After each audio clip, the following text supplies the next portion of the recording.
Hi guys, current affairs multiple choice క్వశ్చన్స్కి స్వాగతం సుస్వాగతం. ఈ కరెంట్ అఫైర్స్ మల్టిపుల్ చాయిస్ క్వశ్చన్స్కి వెళ్ళే ముందు నేను ఒక ఫేస్బుక్ గ్రూప్ క్రియేట్ చేశానండి. దాని పేరు కరెంట్ అఫైర్స్ తెలుగు. మీరు కరెంట్ అఫైర్స్ తెలుగు అని సెర్చ్ చేసి ఫేస్బుక్లోకి వచ్చిన తర్వాత ఇక్కడ వచ్చేసి కరెంట్ అఫైర్స్ తెలుగు అని ఉంది కదా, దీని మీద క్లిక్ చేస్తే మీకు ఈ గ్రూప్ కనిపిస్తుందండి. ఓకే, ఇది కరెంట్ అఫైర్స్ గ్రూప్. ఈ గ్రూప్లో మీరు యాడ్ రిక్వెస్ట్ పంపించండి, నేను మిమ్మల్ని యాడ్ చేస్తాను. సో ఈ గ్రూప్లో వచ్చేసి నేను అన్ని కరెంట్ అఫైర్స్ వీడియోస్ అన్ని పోస్ట్ చేస్తానండి. ఓకే, నేను ఏవైతే వీడియోస్ రోజు చేస్తున్నానో ఆ వీడియోస్ అన్ని ఈ గ్రూప్లో పోస్ట్ చేస్తాను. ఓకే, నా will go to current affairs multiple choice questions అండి. సో ఫస్ట్ వన్ వచ్చేసి ఈ కరెంట్ అఫైర్స్ వచ్చేసి ఫిబ్రవరి నెలకు సంబంధించినవండి.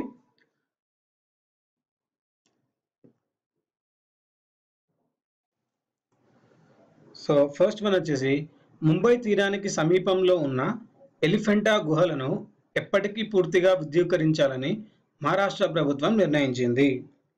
ముంబై తీరానికి సమీపంలో ఉన్న ఎలిఫెంటా గుహలను ఎప్పటికీ పూర్తిగా విద్యుదీకరించాలని మహారాష్ట్ర ప్రభుత్వం నిర్ణయించింది. సో ఆన్సర్ వచ్చేసి ఆగస్టు 15, 2016 అండి. దీని వివరణ వచ్చేసి ముంబై తీరానికి 10 కిలోమీటర్ల దూరంలో గరపరి దివిలో ఎలిఫెంటా గుహలు ఉన్నాయి. వీటిని యునెస్కో వారసత్వ సంపదగా గుర్తించింది. ఈ దీవిని సిటీ ఆఫ్ కేవ్స్ అని కూడా అంటారు. Next, Hilton Asia tour golfer of the year గా ఎవరు ఎంపికయ్యారు? సో ఆన్సర్ వచ్చేసి అనిర్బన్ లహరి. నెక్స్ట్, ఐక్యరాజ్య సమితి సమాచార కేంద్రం ఎక్కడ ఉంది? ఆన్సర్ వచ్చేసి బ్యూనస్ ఎయిర్స్ అండి. ఐక్యరాజ్య సమితి సమాచార కేంద్రం బ్యూనస్ ఎయిర్స్ లో ఉంది. దీని వివరణ వచ్చేసి ఐక్యరాజ్య సమితి సమాచార కేంద్ర డైరెక్టర్ గా తామర్ హాన్ బాధ్యత స్వీకరించారండి. ఈ కేంద్రం వచ్చేసి బ్యూనస్ ఎయిర్స్ లో ఉంది. నెక్స్ట్, ఎటువంటి అంతరాయం లేకుండా వరుసగా 100 అంతర్జాతీయ టెస్ట్ మ్యాచ్లను ఆడిన ఏకైక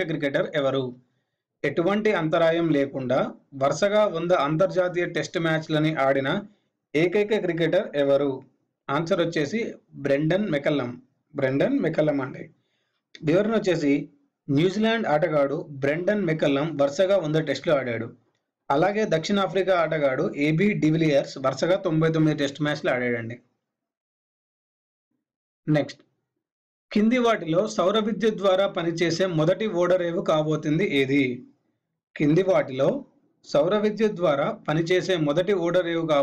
ఏది? ఆన్సర్ విశాఖపట్నం అండి. నెక్స్ట్, 2015లో అత్యధిక విపత్తులు ఎదుర్కొన్న దేశం ఏది? ఆన్సర్ వచ్చేసి చైనా అండి. దీని వివరణ వచ్చేసి చైనా 26 విపత్తులు, అమెరికా 22 విపత్తులు, భారతదేశం వచ్చేసి 19 విపత్తులు అండి. నెక్స్ట్, క్రింది క్రికెటర్ ఎంపైర్లలో ఎవరిని బీసీసీఐ 5 ఏళ్ల పాటు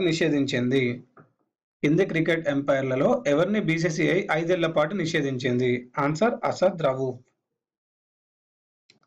నెక్స్ట్, ప్రపంచ రేడియో దినోత్సవాన్ని ఏ రోజు జరుపుకుంటారు?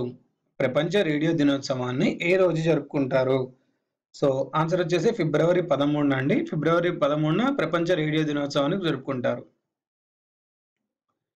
నెక్స్ట్, 100 సంవత్సరాలు పూర్తి చేసుకున్న బెనారస్ హిందూ యూనివర్సిటీని స్థాపించింది ఎవరు?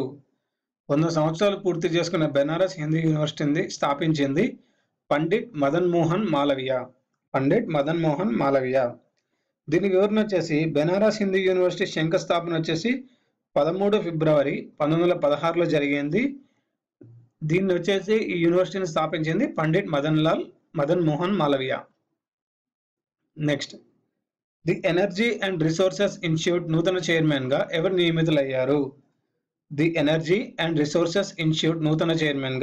నియమితులయ్యారు?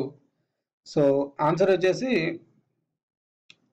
అశోక్ చావ్లా అండి. సో అశోక్ చావ్లా గారు TERIకి నూతన చైర్మన్ గా నియమితులయ్యారండి. ఇవండి ఈ వీడియోలోని కరెంట్ అఫైర్స్. ఈ వీడియో మీకు నచ్చినట్టయితే లైక్ చేయండి, సబ్స్క్రైబ్ చేయండి, షేర్ చేయండి. వచ్చే వీడియోలో మరికొన్ని కరెంట్ అఫైర్స్తో కలుద్దాం. మీకు ఏమైనా టాపిక్స్ పైన వీడియోస్ చేయాలని అనిపిస్తే మీరు కమెంట్ సెక్షన్లో కమెంట్స్ రాయండి. నేను ఆ టాపిక్ని చాలామంది అడిగితే ఆ టాపిక్ పైన వీడియో చేస్తాను.